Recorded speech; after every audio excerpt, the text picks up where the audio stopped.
नमस्कार, स्वागत है आप सभी का हमारे खास कार्यक्रम निवेश का मध्य प्रदेश में। आज मध्य प्रदेश में ग्लोबल इन्वेस्टर समिट का आगाज हो चुका है। सोमवार को प्रधानमंत्री मोदी ने ग्लोबल इन्वेस्टर समिट का सोमवार को शुभारंभ किया, जो कि 24 और 25 फरवरी तक चलेगा। आज के इस स्पेशल कवरेज में देखिए प्रधानमंत्री मोदी के विजन, ग्लोबल इन्वेस्टर्स का रिस्पॉन्स और मिडिल क्लास के मिलने वाली नई सौगातों का पूरा विश्लेषण।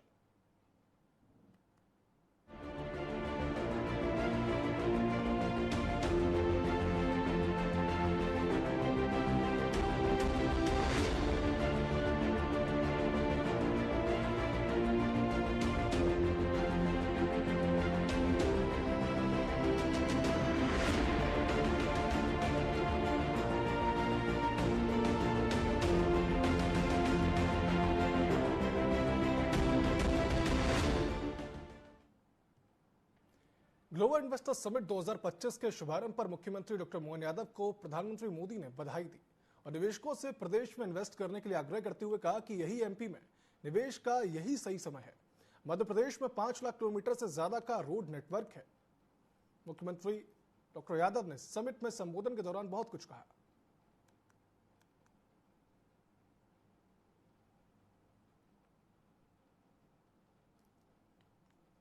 हम बात कर रहे हैं ग्लोबल इन्वेस्टर समिट 2025 की, जो कि आज से शुरू हो चुका है। इसका शुभारंभ प्रधानमंत्री नरेंद्र मोदी ने किया। इस बीच प्रधानमंत्री मोदी ने सबको बधाई दी। मुख्यमंत्री डॉक्टर मोहन यादव को उन्होंने बधाई दी और निवेशकों से प्रदेश में इन्वेस्ट करने के लिए आग्रह करते हुए उन्होंने कहा कि मध्य प्रदेश में निवेश का यही सही समय है। मध्य प्रदेश में 5 लाख किलोमीटर से ज्यादा का रोड नेटवर्क है और यही सही समय होगा कि आप यहां पर निवेश करें।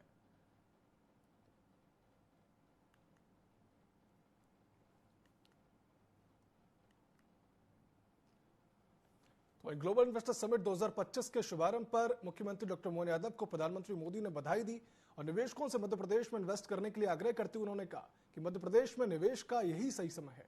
आप सभी यहां पर निवेश करें क्योंकि मध्य प्रदेश में 5 लाख किलोमीटर से ज्यादा का अभी रोड नेटवर्क है, ऐसा प्रधानमंत्री नरेंद्र मोदी ने कहा।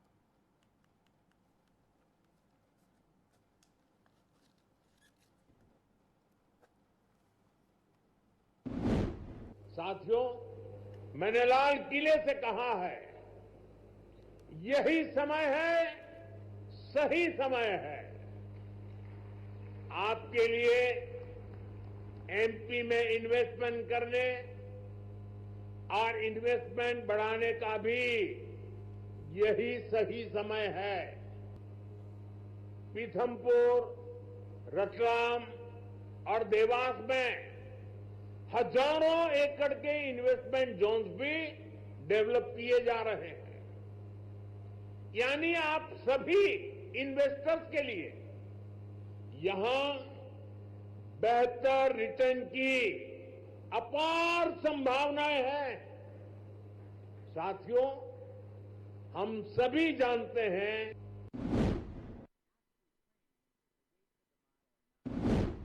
नए सेक्टर्स को प्राइवेट एंटरप्रेन्योरशिप के लिए, इन्वेस्टमेंट के लिए खोलने का दौर भी जारी है। इस वर्ष हमने nuclear energy, bio manufacturing, critical minerals की प्रोसेसिंग, लिथियम बैटरी की मैन्युफैक्चरिंग, ऐसे अनेक नए एवेन्यूज इन्वेस्टमेंट के लिए ओपन किए गए हैं। ये सरकार के इंटेंट और कमिटमेंट को दिखाता है। साथियों, भारत के विकसित भविष्य में 3 सेक्टर्स की बहुत बड़ी भूमिका रहने वाली है। ये तीनों सेक्टर्स करोड़ों नई जॉब क्रिएट करने वाले हैं। ये सेक्टर्स हैं टेक्सटाइल, टूरिज्म और टेक्नोलॉजी। आप टेक्सटाइल के सेक्टर को ही देखें तो भारत कॉटन, सिल्क, पॉलिएस्टर और विस्कोस का दूसरा सबसे बड़ा प्रोड्यूसर है।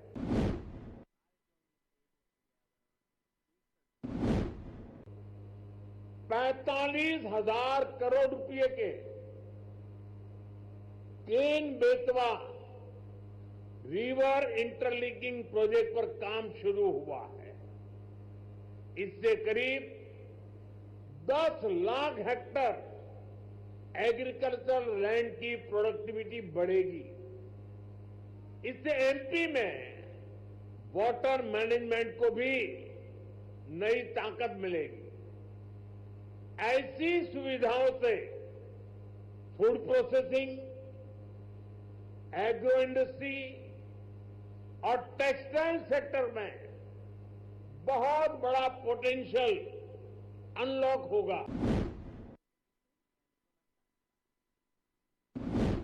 क्या है कि ग्लोबल एरोस्पेस फर्म्स के लिए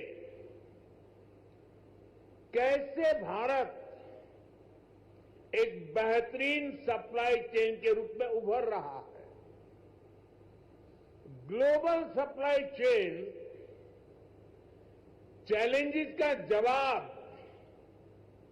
वो भारत में देख रहे हैं। मैं ऐसे कई एग्जाम्पल यहां कोट कर सकता हूं जो भारत पर दुनिया के कॉन्फिडेंस को दर्शाते हैं।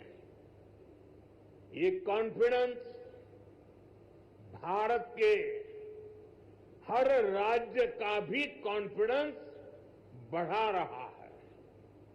और आज ये हम मध्य प्रदेश की इस ग्लोबल समिट में भी देख रहे हैं, महसूस कर रहे हैं।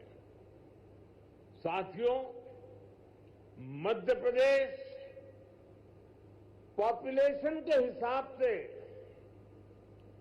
भारत का 5th लार्जेस्ट स्टेट है।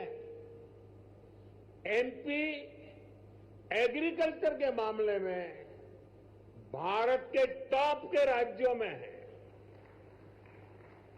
मिनरल्स के हिसाब से भी एमपी देश के टॉप 5 राज्यों में है।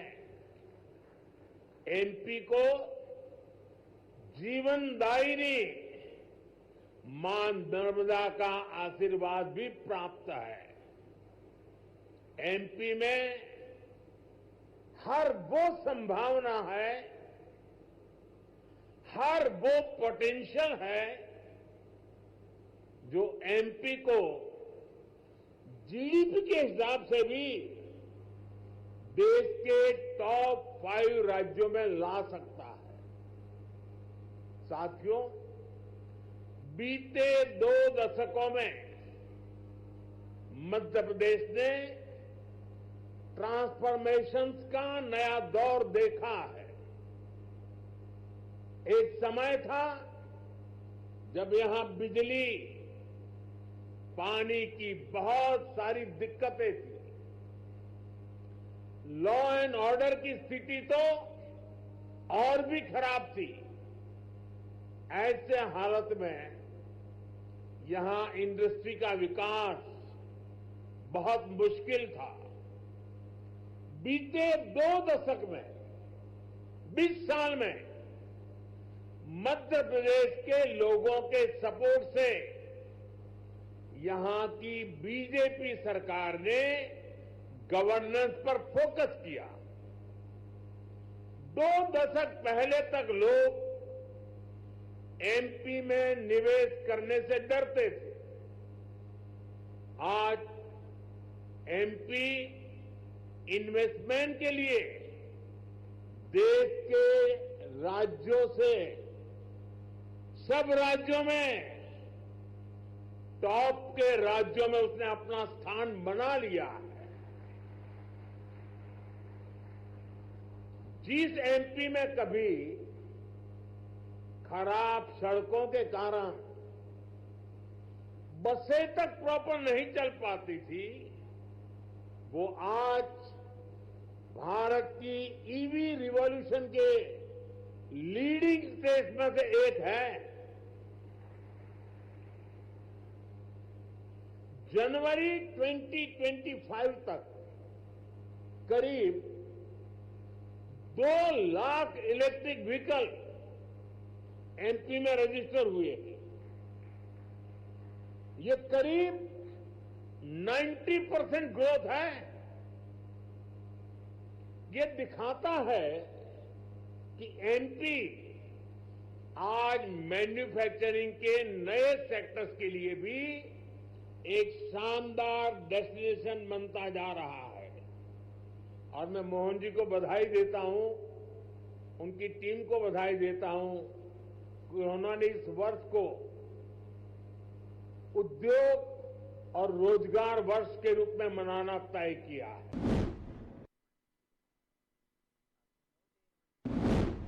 यानी एमपी में लॉजिस्टिक्स से जुड़े सेक्टर की तेज ग्रोथ तय है। साथियों, एयर कनेक्टिविटी की बात करें तो यहां ग्वालियर और जबलपुर एयरपोर्ट के टर्मिनल्स को भी एक्सपांड किया गया है। और हम यही नहीं रुके हैं, एमपी का जो एक बड़ा रेल नेटवर्क है उसको भी मॉडर्नाइज किया जा रहा है। एमपी में रेल नेटवर्क का 100% इलेक्ट्रिफिकेशन किया जा चुका है। भोपाल के रानी कमलापति रेलवे स्टेशन की तस्वीरें आज भी सबका मन मोह लेती हैं। इसी तर्ज पर एमपी के 80 रेलवे स्टेशनों को अमृत भारत स्टेशन स्कीम के तहत मॉडर्न बनाया जा रहा है। साथियों, बीता दशक भारत के लिए एनर्जी सेक्टर की अनप्रेसिडेंटेड ग्रोथ का रहा है। खासतौर पर ग्रीन एनर्जी को लेकर भारत ने वो कर दिखाया है जिसकी कल्पना तक मुश्किल थी। बीते 10 वर्षों में करीब $70 बिलियन यानी 5 ट्रिलियन रुपये से अधिक रिन्यूएबल एनर्जी सेक्टर में ही इन्वेस्ट हुआ है। इससे पिछले साल ही क्लीन एनर्जी स्पेस में 10 लाख से अधिक जॉब बनी है। एनर्जी सेक्टर के इस बूम का भी एमपी को बहुत लाभ मिला है। आज एमपी पावर सरप्लस है। यहां करीब 31,000 मेगावाट पावर जनरेशन कैपेसिटी है, जिसमें से 30% क्लीन एनर्जी है। रीवा सोलर पार्क देश के सबसे बड़े पार्क में से एक है। अभी कुछ दिन पहले ही ओमकारेश्वर में फ्लोटिंग सोलर प्लांट भी शुरू हुआ है। सरकार द्वारा बिनाय रिफाइनरी पेट्रोकेमिकल कॉम्प्लेक्स पर करीब 50,000 करोड़ रुपए का इन्वेस्टमेंट किया गया है। ये मध्य प्रदेश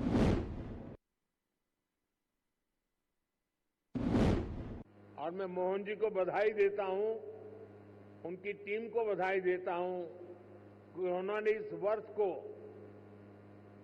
उद्योग और रोजगार वर्ष के रूप में मनाना तय किया है।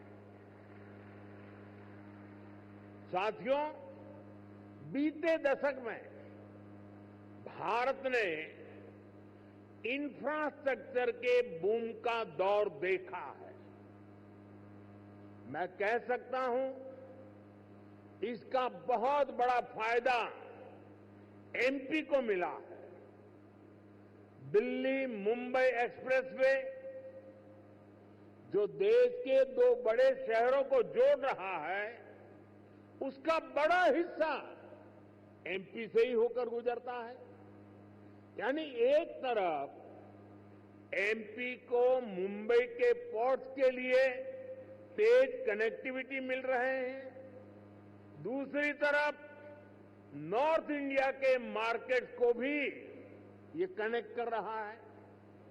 आज मध्य प्रदेश में 5 लाख किलोमीटर से अधिक का रोड नेटवर्क है।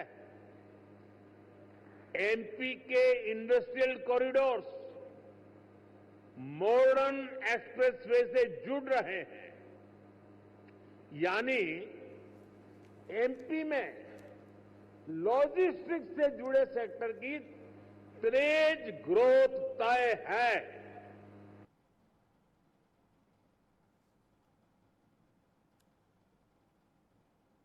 तो इसी के साथ मुख्यमंत्री डॉक्टर यादव ने भी समिट में संबोधन के दौरान कहा कि प्रधानमंत्री नरेंद्र मोदी के नेतृत्व में मध्य प्रदेश आर्थिक प्रगति के नए युग में प्रवेश कर चुका है। प्रधानमंत्री मोदी के नेतृत्व में मध्य प्रदेश सहित पूरा देश आर्थिक प्रगति के नए युग में प्रवेश कर चुका है। उन्होंने कहा कि बड़े उद्योगपति हो या छोटे व्यापारी, किसान हो या युवा, महिला हो या गरीब, सभी के लिए प्रधानमंत्री मोदी का विकास आधारित दृष्टिकोण समृद्धि के नए रास्ते खोल रहा है।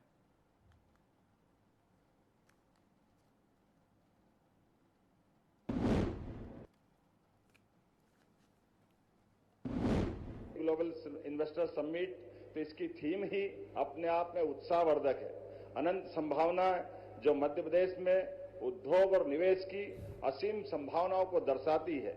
अनंत संभावनाएं केवल एक विचार नहीं, बल्कि मध्य प्रदेश के प्रत्येक क्षेत्र में अवसरों की व्यापकता को दर्शाने वाला दृष्टिकोण है।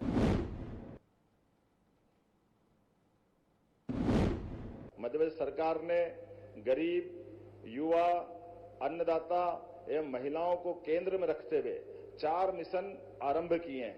इनके अंतर्गत नीतियों के प्रभावी क्रियान्वयन के लिए विभिन्न विभागों के मध्य समन्वय स्थापित करते हुए आउटकम केंद्रित लक्ष्यों पर भी कार्य किया जा रहा है। की प्रसन्नता है, एक तरफ जब नर्मदा से हम मालवा, निमाड़ और इत्यादि क्षेत्रों को सरसब्ज कर रहे हैं, वहीं यशस्वी प्रधानमंत्री ने विश्व के पहले नदी जोड़ो अभियान, केन बेतवा लिंक परियोजना और पार्वती कालीसिंध चंबल लिंक योजना के माध्यम से मध्य प्रदेश और पास के राज्यों को अलग से आशीर्वाद देकर के एक नई दिशा दिखाई है, जिसमें मध्य प्रदेश में 41 लाख आबादी को पेयजल की सुविधा मिलेगी, 9 लाख हेक्टेयर से ज्यादा क्षेत्र सिंचाई की उपलब्धता हासिल करेगा, साथ ही औद्योगिक क्षेत्र को भी जल की सुविधा उपलब्ध होगी। आने वाले समय में जैसा कि हम सबका संकल्प है, बड़े से बड़ा और छोटे से छोटा निवेशक भी हमारे लिए अतिथि है। सभी के लिए मध्य प्रदेश में अनंत संभावना है। इस अनंत संभावनाओं को विकास में फलीभूत करने के लिए मध्य प्रदेश सरकार अपनी प्रतिबद्धता आपके नेतृत्व में दोहराने के लिए तत्पर है।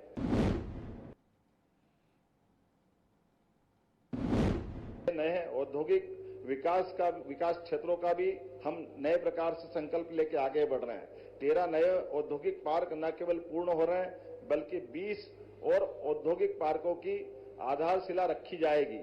मैं आने वाले समय में हमारे semiconductor park, Naveen IT park इत्यादि के माध्यम से हमारे यहाँ पर न केवल आकर्षक रोजगार बल्कि निवेश की भी बड़ी संभावनाओं के आधार पर आपके आशीर्वाद के साथ सरकार के कदम से कदम मिला के भारत सरकार के साथ चलने के लिए मध्य प्रदेश सरकार तत्पर है।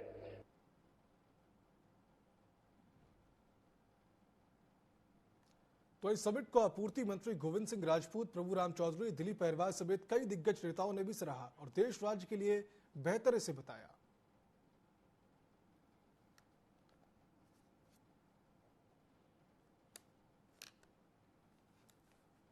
इस महाकुंभ में हम और आप सब देख रहे हैं कि बहुत से अवसर लेकर, बहुत सी संभावनाएं लेकर देश विदेश के उद्योगपति आए हुए हैं और उन उद्योगपतियों को धरातल पर सही काम करने का अवसर मिले। जो संभावनाएं लेकर वो आए हैं, उन संभावनाओं की पूर्ति हो, इसके लिए मध्य प्रदेश की मोहन यादव की सरकार संकल्पित है।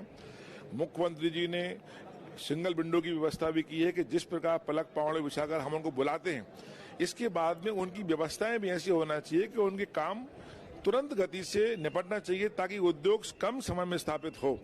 आज मध्य प्रदेश में अपार संभावनाएं बिजली के क्षेत्र में हैं, कृषि के क्षेत्र में हैं, माइनिंग के क्षेत्र में हैं, टूरिज्म के क्षेत्र में। उन संभावनाओं को लेकर उद्योगपति आए और जल्दी उनकी पूर्ति होगी और हम सबके लिए उद्योग भी लगेंगे, रोजगार के अवसर भी मिलेंगे।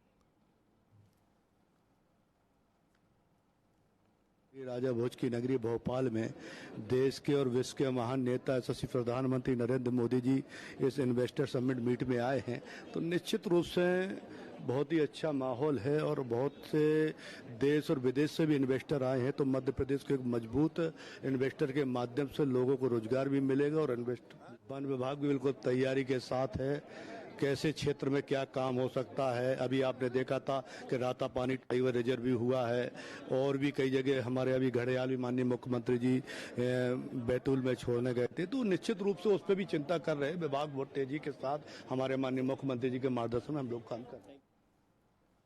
देखिए, आज मध्य प्रदेश के लिए बड़े गौरव की बात है। मध्य प्रदेश सरकार ने, मध्य प्रदेश के मुख्यमंत्री आदरणीय मोहन यादव जी ने जो ग्लोबल इन्वेस्टर समिट यहाँ पर की, जिसमें देश के प्रधानमंत्री आदरणीय नरेंद्र मोदी जी भी आए और देश नहीं दुनिया भर के उद्योगपति यहाँ पर आए और बड़ा इन्वेस्टमेंट मध्य प्रदेश में होगा, जिससे युवाओं को भी रोजगार यहाँ पर क्रिएट होगा और यहाँ की मध्य प्रदेश की जो काफ़ी प्रोग्रेस होगी। देश का संभवतः सबसे बड़ा सोया प्रोसेसिंग का काम पतंजलि करता है। पतंजलि फूड्स के माध्यम से 5 लाख टन से ज्यादा हम सोयाबीन का प्रोसेस करते हैं। लाखों किसान परिवार हमारे इससे जुड़े हुए हैं, जिससे कि क्योंकि किसानों से जुड़ा हुआ यदि कोई आप उद्योग लगाते हैं तो किसानों की आय भी बढ़ती है, देश की समृद्धि भी बढ़ती है। इसी सोच के साथ में किसानों की आय में वृद्धि, देश की समृद्धि और लोगों के जीवन में स्वास्थ्य, इस भाव के साथ हम काम कर रहे हैं। उसके लिए मध्य प्रदेश में बहुत बना है। तो पतंजलि अभी भी 5-6 यूनिट हमारी बड़ी यूनिट यहाँ काम करती हैं।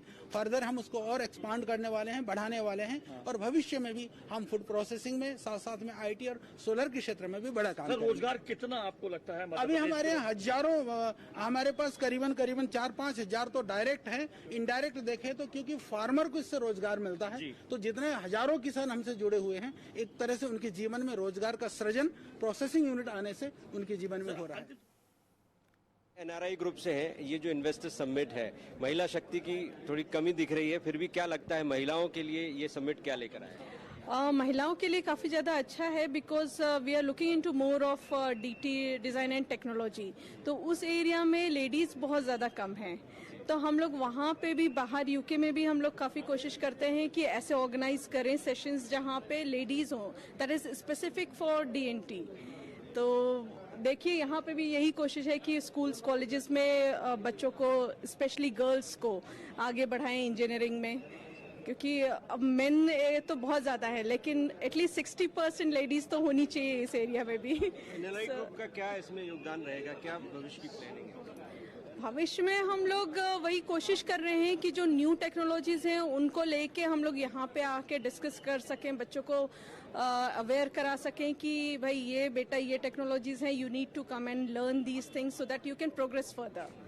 तो ऐसा भी प्लान है, आगे देखते हैं क्या होता है। एक महिला उद्यमी है, आपको लगता है कि इस प्रतिस्पर्धा के दौर में महिला उद्यमी, स्टार्टअप और जो भी इस क्षेत्र में आगे आना चाहती हैं, उनके लिए कोशिशें हो रही हैं और वो अभी कम है, ज्यादा है, पर्याप्त है? क्या सोचते हैं? कोशिशें तो हो रही हैं, लेकिन उनको एक बैकअप चाहिए, कोई पुश चाहिए जो कि कोई उन्हें हेल्प कर सके आगे बढ़ने के लिए।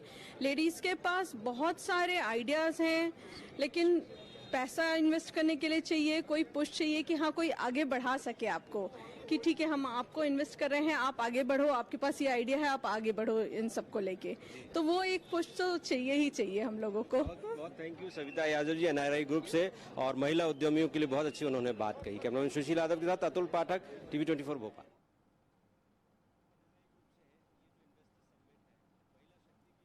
आप देख रहे थे हमारा खास प्रोग्राम निवेश मध्य प्रदेश में, जिसमें आपने देखा कि मोदी जी कैसे उन्होंने निवेशकों से कहा कि मध्य प्रदेश में आप अपने सभी उद्योग लेकर आइए। मुख्यमंत्री मोहन यादव ने भी निवेशकों से चर्चा की। अब लेते हैं विदा आपसे। देखते रहिए टीवी 24। नमस्कार।